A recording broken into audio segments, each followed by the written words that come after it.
নমস্কার, আমি astro motivator Srabanti Banerjee বলছি। আজ হাজির হয়েছি আপনাদের কাছে কিছু সায়েন্টিফিক অ্যাস্ট্রোলজিক্যাল বিষয় নিয়ে এবং আধ্যাত্মিক কিছু সংস্কার নিয়ে, যা মানুষের জীবনকে আরো মঙ্গলময় করে তুলতে সাহায্য করবে। আমরা সবাই জানি আমাদের ১২ মাসে ১৩ পার্বণ। এরকমই একটি পার্বণ হলো রথযাত্রা, যা আগামী দিন অনুষ্ঠিত হতে চলেছে। হিন্দু সনাতনী মতে রথযাত্রা অনেক মানুষের কাছে খুবই সেনসিটিভ। তা এই রথযাত্রা উপলক্ষে আমরা যদি কিছু আধ্যাত্মিক সংস্কারমূলক উপাচার অবলম্বন করি, তাহলে আমাদের জীবন আরো সুন্দর থেকে সুন্দরময় হয়ে উঠবে। তা এরকমই কয়েকটি উপাচার নিয়ে আপনাদের কাছে আমি হাজির হয়েছি। প্রথমত, এই রথযাত্রা উপলক্ষে রথের দিন আপনাদের সম্পূর্ণ নিরামিষ আহার করতে হবে।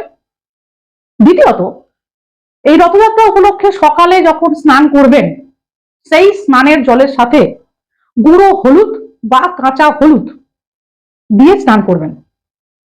এবং স্নান করার পর যদি আমাদের বাড়িতে জগন্নাথ বলরাম সুভদ্রার মূর্তি থাকে, তাহলে ওনাদের ওই দিন ভোগ অর্পণ করার চেষ্টা করবেন। এবং ভোগের মধ্যে অবশ্যই তুলসী পত্র রাখতে ভুলবেন না। আর ওই রথযাত্রার দিন, মানে আগামী দিন সন্ধ্যাবেলা বাড়ির সদর দরজায় একটু কর্পূর নিয়ে কর্পূর দাঁড়িয়ে রেখে তা জ্বালাবেন। তাতে আপনার বাড়ির অশুভ সমস্ত প্রভাব কেটে যাবে এবং আপনাদের জীবন আরো সুন্দরময় হয়ে উঠবে। আর যেখানে রথ চলছে দেখতে পাবেন, সেখানে অবশ্যই ওই রথের দড়িটা আপনি ৩ বার ধরে টানবেন এবং মুখে বলবেন, জগন্নাথ স্বামী নয়ন পথগামী ভব তুমি। অবশ্যই এই কথাটা বলবেন। তাতে আপনাদের মনের মধ্যে জোর বাড়বে এবং অশুভ শক্তির বিনাশ হবে।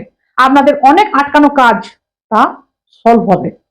আপনাদের মধ্যে অনেকেই আছেন যারা মানসিক সমস্যায়, অর্থনৈতিক সমস্যায়, শারীরিক সমস্যায় বা গৃহগত সমস্যায়, কর্মের দিক ভালো যাচ্ছে না, মানে ব্যবসা বাণিজ্যে মন্দা দেখা দিচ্ছে, বা সন্তানদের পড়াশোনা ঠিক হচ্ছে না, বিবাহ সংক্রান্ত সমস্যা, যদি নানান সমস্যা যদি থাকে, আপনারা আমাকে তা জানাতে পারেন আমার কন্ট্যাক্ট নাম্বারে। আমি আপনাদের সমস্যাগুলোকে নিজের মনে করে সেগুলোর সমাধান করে দেব, 100% গ্যারেন্টি যুক্ত। দেখা হবে নেক্সট এপিসোডে।